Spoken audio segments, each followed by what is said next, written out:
प्राणों की आहुति। इसमें से बहुचर्चित नाम है अशफाक उल्लाह खान और राम प्रसाद बिस्मिल। अब कुछ ही क्षण में आप देखेंगे जेजेपीडी के कलाकारों द्वारा प्रस्तुत नाटक शहादत।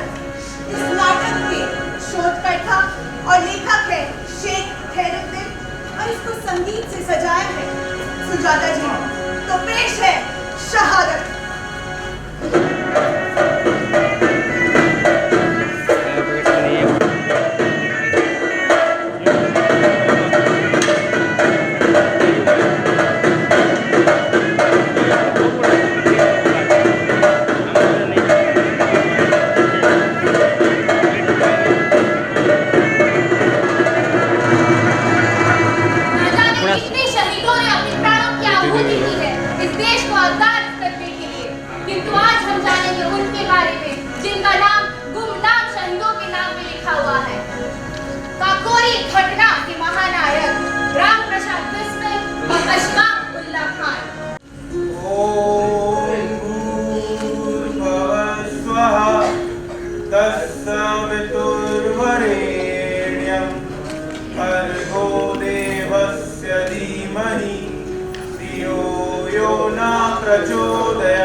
भारत माता की जय, भारत माता की जय, भारत माता की जय।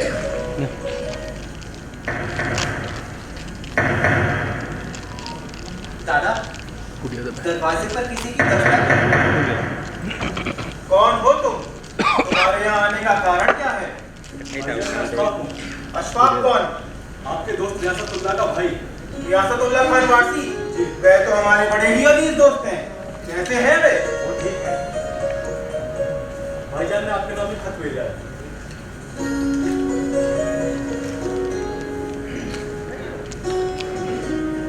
रियासतुल्लाह खान ने लिखा है तुम बहुत अच्छी शायरी कर लेते हो। तुम्हें शागिर्द की क्या जरूरत? भाईजान, शायरी तो बस बहाना था। मुझे तो आपसे मिलना था।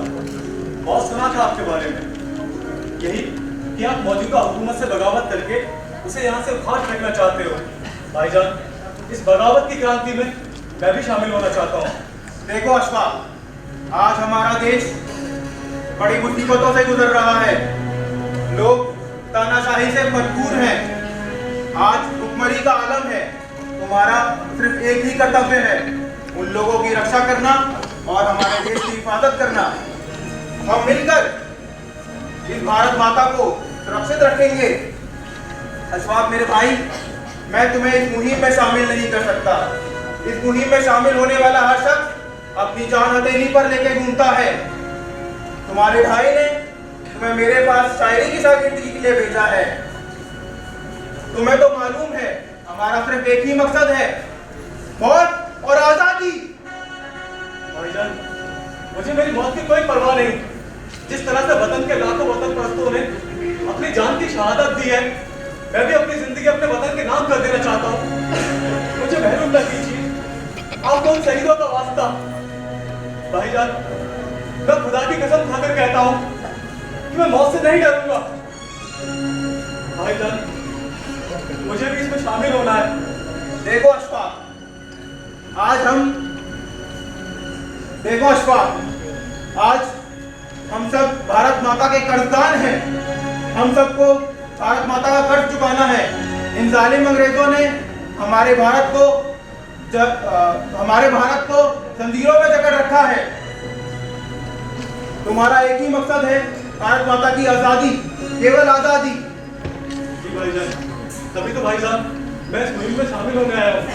5 वक्त का नमाजी भाईजान, हर वक्त अल्लाह से बस यही दुआ करता हूँ कि या खुदा इस हमारे मुल्क को आबाद रख। भाईजान, इसीलिए भाईजान मुझे भी इसमें शामिल कर लो। भाईजान, मुझे भी शामिल कर लो। बेशक मेरे भाई, बेशक। भाईजान, एक नज़र अगर साहब निशान कौम के खादिम की है जागीर वंदे मातरम, है बेकसों का तीर वंदे मातरम। कत्ल की हमको न दे धमकियां, हो जाएगा देख वंदे मातरम। इनकलाब जिंदाबाद। बहुत खूब अशफाक, बहुत खूब। चल लगता है बरसात होने वाली है। थोड़ी देर ठहर जाओ, बरसात के बाद चले जाना। नहीं भाईजान, ये तो बस मामूली बरसात है, मैं चला जाऊंगा, लेकिन आज गुलाबी का इंतजार रहेगा मुझे। खुदा हाफिज, खुदा हाफिज। मुसीबत आ हम तेरा दिल से इस्तकबाल करते हैं, शह शमशीर सीना और जिगर को ढाल करते हैं। Vande Mataram, Vande Mataram, Vande Mataram. Ha ha ha! We are proud that we are ruling over India. All Indians are bounded by the British rule like slaves. Ha! It's impossible to break the slavery. All Indians are insignificant in front of the British rule. Those who are rebels, if they are caught, they'll be hanged till death. If you run away, you'll be gunned down. You all are meant to be slaves of us, British rule.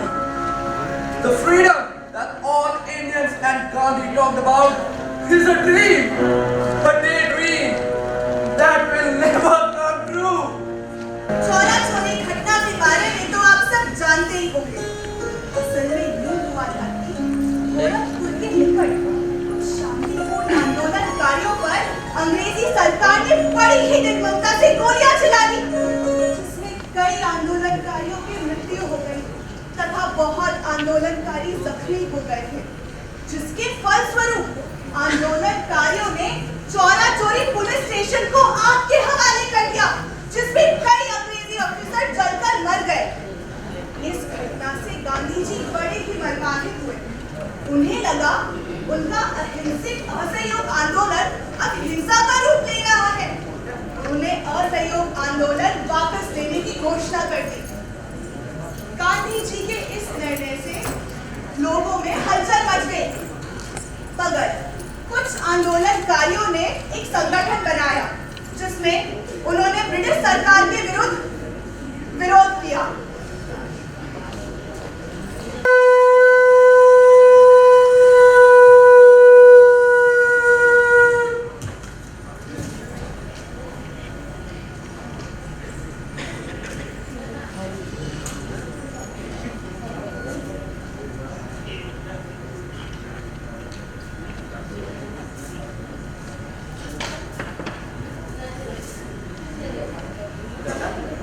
इतने परेशान से क्यों नजर आ रहे हैं? मुझे समझ नहीं आ रहा इन अंग्रेजों का क्या किया जाए। थोड़ी देर में चंदिया दादा आते होंगे, मैं उन्हें क्या जवाब दूंगा। दादा बनाओ, आपका अचानक से आगमन, आप तो कल रात को आने वाले थे। मेरा आगमन तो ऐसे अचानक ही होता है, इसमें मेरे आने और जाने का समय किसी को नहीं पता होता है। इसमें मैंने सुना है कि तुम साथियों में कुछ अनबन चल रहा है। এখন এটা তোমার কর্তব্য, সমস্ত বিপ্লবীদের একজোট করে এই স্বাধীনতা সংগ্রামকে এগিয়ে নিয়ে যেতে হবে। আমাদের এখন একটাই লক্ষ্য, ভারতবর্ষের স্বাধীনতা। সমস্ত ধর্মের মানুষকে এই সংগ্রামে যুক্ত করতে হবে। बिस्मिल, तुम्हें सभी को बताना पड़ेगा कि हिंदू, मुस्लिम, सिख, ईसाई सारे मजहब के लोग इस मुहिम में हमारे साथ रहेंगे। बिस्मिल, कोई योजना बनी है तो बताओ। दादा, सारे सदस्यों के विचारों से हमारे पास अभी हथियारों की कमी है। हथियारों के लिए हमें धन की आवश्यकता होगी। सभी का यही मत है कि आसपास के उन धनी लोगों को लूटा जाए